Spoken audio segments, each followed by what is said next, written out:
All right, good morning to you from Lagos. Let's start from here in Nigeria, where the Minister of Industry, Trade and Investment, Dr. Doris Uzoka Anite, says the country remains committed to enhancing bilateral trade and investment relations with the United States. Speaking at a meeting with the high-level U.S. delegation led by the Assistant Secretary of Commerce for Global Markets, Mr. Venkataraman, the minister emphasized the importance of diversifying Nigeria's exports as well as promote innovation and create a conducive environment for businesses to thrive. Now, joining me from Abuja to discuss U.S.-Nigeria economic relations is the U.S. Assistant Secretary of Commerce for Global Markets and the Director General of the U.S. and Foreign Commercial Service for the International Trade Administration, Venkataraman. It's good to have you on the show this morning. Thank you so much for making the time on Arise News. Good morning. It's good to be with you. Thank you so much. We appreciate it. Now let's get started. How would you characterize the U.S.? How would you describe the U.S.-Nigeria bilateral commercial relations? The bilateral commercial relationship is unquestionably strong because it's built on an incredibly strong foundation. The United States and Nigeria are long-standing partners for over 6 decades. As the largest democracy in Africa, Nigeria is a natural partner for the United States.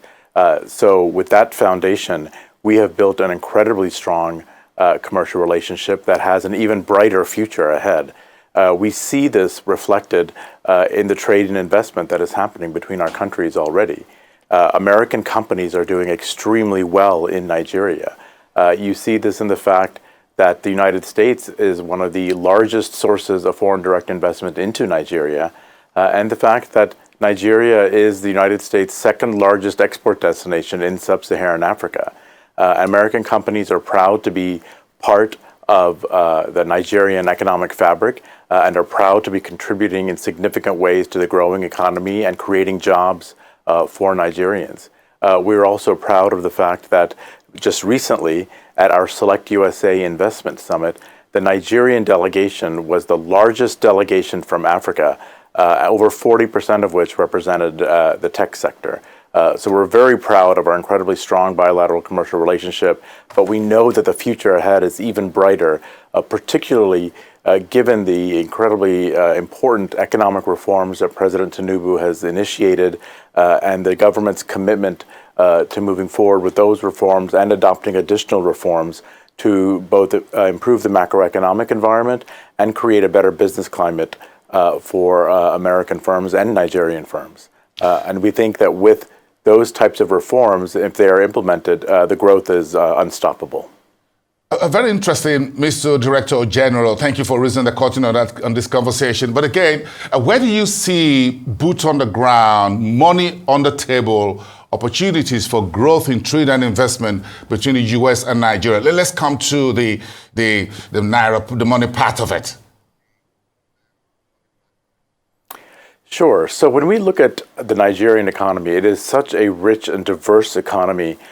There are so many areas of potential growing collaboration with the United States. But let me outline just a couple of those areas. I think top of mind for me is the digital economy. We are incredibly impressed with the digital economy in Nigeria. As you know, and as everyone knows around the world, Nigeria is a digital leader with many impressive startups that have already contributed to Africa's solutions.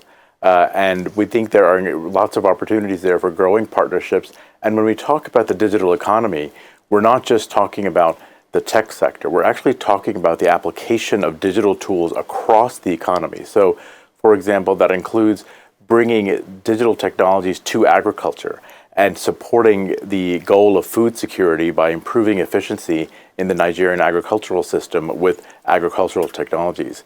We also want to make sure and see tremendous opportunity for American companies to be part of Nigeria's greater participation across the value chain in a number of sectors. We think it's important for more value-added processing to be done in Nigeria, and we see opportunities for American companies to do that. For example, we think there's a real opportunity in ensuring that whether it's agricultural processing or mineral processing, and in other areas, American companies can contribute to that. We also, of course, see the tremendous opportunities in the infrastructure space, whether we're talking about the power sector with respect to power generation and distribution, or the digital sector, where we're talking about supporting Minister Tijani's drive to enhance internet connectivity across Nigeria. We see opportunities across all of those areas. And then, of course, we are particularly impressed with the creative industries. Nigeria's creative industries are well known around the world. We are proud to see so many Nigerian shows exported to the United States and available on American streaming platforms like Amazon and Netflix, and we only see greater opportunities for that to grow in the future. Well, it's been a couple of months since the Africa Leaders Summit. How much progress has been made? But I'm going to still piggyback to a part of my earlier question about what's the size of dollar investment that the U.S. is looking to put into Nigeria moving forward? Is there a figure on the table? Yeah. Okay. So I don't have a figure on the table because I think the figure that is put on the table ultimately will be a reflection of the significant reforms that, such as those that President Tinubu has initiated and that he will continue to advance in the Nigerian economy. What I can say is that since the Africa Leaders Summit and the U.S.-Africa Business Forum, we have seen an exponential increase in engagement between the United States and Africa. We have had an unprecedented number of visits from our most senior officials to the continent, including of course, Vice President Harris in 2023, and then Secretary Blinken. In fact, in Nigeria, we've seen Secretary Blinken here in January. We saw Deputy Secretary of State Campbell here in April to lead the U.S.-Nigeria Binational Commission. In the economic space, we have seen significant gains between the United States and Nigeria and Africa, particularly with respect to growth in investment and trade deals. So I can tell you that since the summit, the United States has supported about 550 deals that amount to over $14 billion in new two-way trade and investment between the United States and Africa. We are supplementing these deals with new ways of expanding those opportunities. So from the Commerce Department in the United States, we are establishing new mechanisms to facilitate more business-to-business and business-to-government partnerships. We have launched new mechanisms in Tanzania and in Kenya, and most recently in Cote d'Ivoire. And we are on the verge of concluding negotiations for a brand new commercial and investment partnership with Nigeria. So we're very excited about those opportunities, building on the success of the U.S.-Africa Leaders Summit. A very interesting development so far, but let's shift gear a little bit and talk about the Digital Transformation with Africa initiative. Why is this important for Africa? Why is it important for Nigeria as the largest and most populous economy on the continent?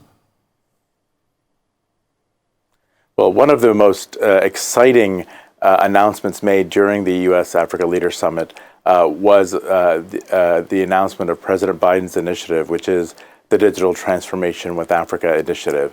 And that initiative is so critical for Nigeria because Nigeria is, of course, a leader in the global digital economy. Nigeria is one of the few countries at that advanced stage where they're driving the conversation when it comes to the digital economy.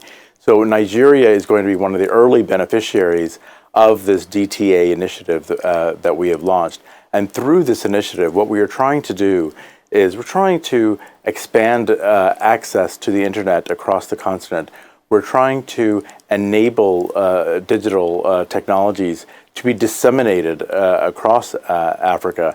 We're trying to support the upskilling of populations, particularly, of course, the large youth population in Africa that is central to the long-term growth prospects for the entire continent. Nigeria will be at the forefront of benefiting from all of that and in driving the growth in Africa. So the DTA initiative, Nigeria is a central part of that. Oh, let's just talk briefly about AGOA, the African Growth and Opportunities Act. Will be due for a review. What was the status of that? What will change in the AGOA moving forward for Africa, considering the Africa itself is now pushing forward to the new AFCFTA, which was not there when the AGOA was put in place some close to 25 years ago? Yes, so AGOA is, of course, a foundation of the U.S.-Africa relationship. It is central to growing the economic ties between and across the Atlantic. AGOA remains a pillar and will continue to remain a pillar. We are working very closely with the U.S. Congress to ensure that AGOA is renewed at the earliest opportunity. President Biden has made clear our unwavering commitment to AGOA and to ensure that it is, in fact, renewed. But as we renew AGOA, we also must look ahead to how we can modernize AGOA and make sure that it reflects the modern realities and reflects where we want to take the future of the U.S.-Africa economic partnership. And so we will continue to work with Congress to identify what those elements are that will be different, that will allow us to modernize AGOA in a way that makes sense. And working together with our African partners, we will craft a new framework for the future that builds on the longstanding success of AGOA and continues to grow AGOA into something new for the future.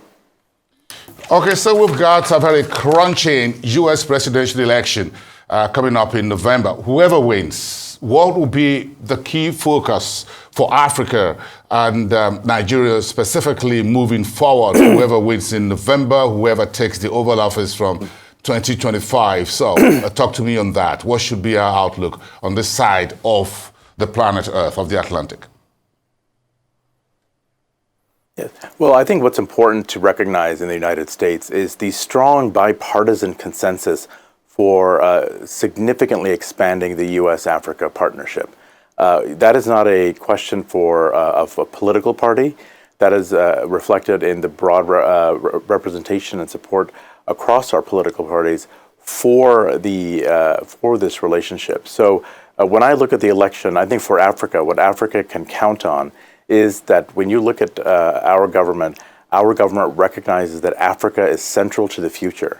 Africa's future is America's future, and we are bound together in shaping this next century. And so whether you are a Democrat or a Republican, we are going to be committed to Africa. We're going to be committed to growing this partnership and finding new ways to expand our collaboration. And I think it's also the case that when it comes to our companies are not Democratic or Republican. Our companies are American, and what they see is opportunity in Africa. So our companies will always be part of the solution and will be a growing part of Africa's growth trajectory and its success in the future. U.S. Assistant Secretary of Commerce for Global Markets and Director General of the Foreign Commercial Service for International Trade Administration. Thank you very much for this exclusive interview on Arise News. We wish you all the best. Thank you.